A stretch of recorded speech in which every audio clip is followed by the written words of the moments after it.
Welcome back. Pope Francis has called for dialogue to end the conflict in Afghanistan so that its people can live in peace and security. The Pope made the appeal in his noon address as Taliban insurgents entered the capital, Kabul. The Taliban has released a statement saying that the group is in talks with the Afghan government for a peaceful surrender of the capital. The group is now in control of all major cities, with Kabul being the latest remaining region after the militants took over Jalalabad city without resistance, giving them control of one of the main highways into the landlocked Afghanistan. They also took over the nearby Torkham border post with Pakistan, leaving Kabul airport the only way out of Afghanistan that is still in government hands. Reports are that the Taliban have entered the Kabul, and we know that this is the capital city.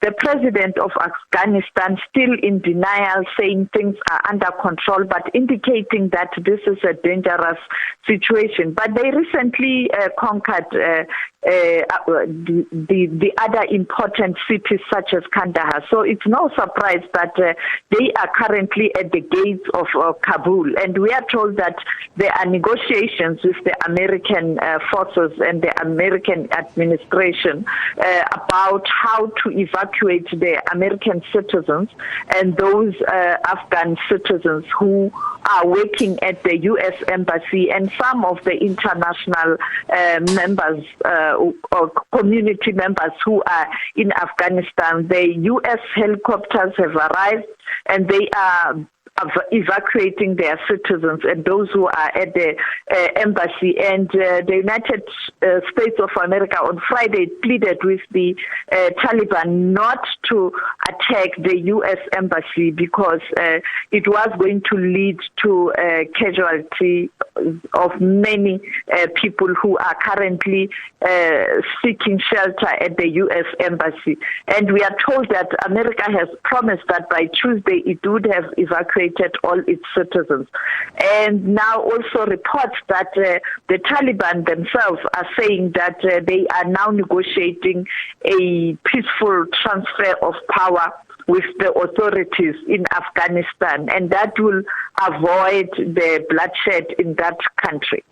Give us context here, Sophie, with regards to why America, why President Joe Biden has decided to withdraw troops from Afghanistan. You know, after the 9/11 disaster, America took a decision to go to Afghanistan because there was a belief that the attack was planned and orchestrated from that area. Now, since then, since the deployment of American troops in Afghanistan, when Biden came into power, in fact, before, when he was campaigning, he indicated that he was going to bring back American soldiers in different parts of the world because there has been a heavy criticism in terms of the casualties they are suffering, but also the budget to keep them in these different parts of the world. And he made an indication and had a time frame to pull out the American soldiers or troops in Afghanistan. And he was implementing what he promised during the election campaign. But unfortunately, I think there was no clear plan and also a well-thought assessment of the situation in terms of when America pull out of Afghanistan, what is likely to happen. And clearly it has exposed the fact that the current government is not as strong as it was believed. It's clearly very weak because it was so easy for the Taliban to really conquer major cities and now the capital city.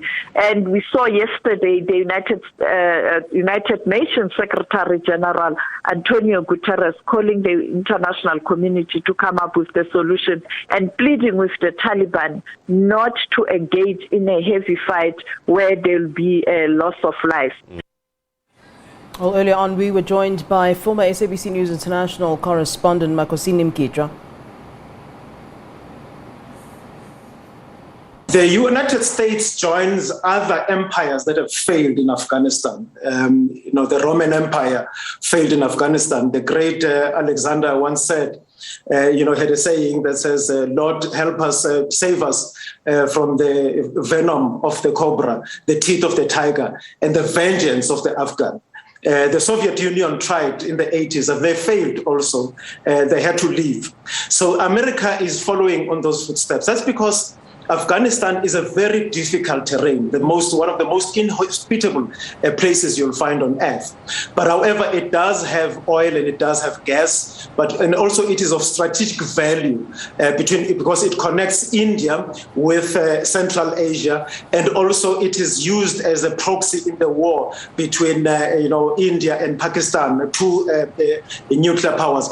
So Afghanistan is very important to America, is very important in the geopolitical space, but it's a very difficult terrain, and America never had a good strategy of how to win in Afghanistan. Donald Trump there is just being an opportunist, taking an opportunity to take a dig at Joe Biden. The war in Afghanistan was started by the Republicans, and their plan, they never had a good strategy to begin with, because their plan was that Americans pride themselves in owning the sky, so they can have planes kilometers above the ground, dropping bombs, being guided by American forces on the ground.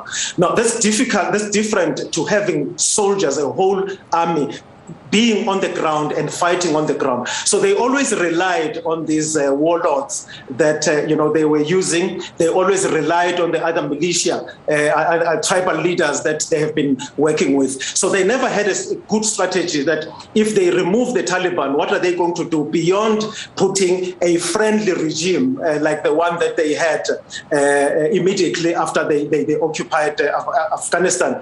And those regimes are not popular with the people on the ground, but also there are excesses that are committed by American soldiers or Western soldiers in Afghanistan that make them very unpopular with people on the ground. America lost trillions of dollars. It's estimated that it's 2 trillion at this time, but the cost of the war may end, but the cost doesn't end. They speculate that it would be much, much more trillions than that.